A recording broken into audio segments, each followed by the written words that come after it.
后来受到美国股市大落的影响，台北股市的早盘嘛大落超过100点。这个疫情唔但影响到股市，嘛来重伤产业。经济部讲，这2月受冲击上界严重的，分别是餐饮业、零售业甲批发业。敢若是这3大行业，2月份的营业额就蒸发711亿。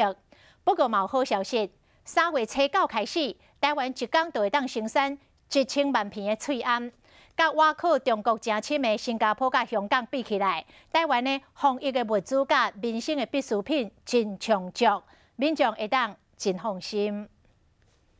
餐厅的工位比人也较侪，用餐的时间无才上到，才会当外送，头家心真痛。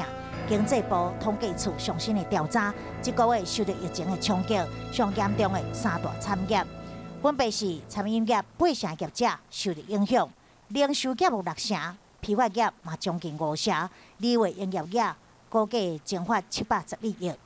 再来观察一下民众的恐慌有没有加大，然后是不会影响到餐饮跟零售业。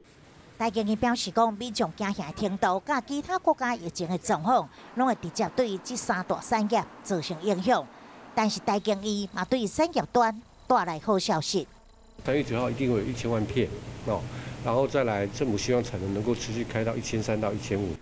相对新加坡、甲香港，台湾民生用品对中国依赖度比较较低，搁再加上政府甲民间合作，脆餡的产量是大大增加，民众免过度担心买袂到防疫物资。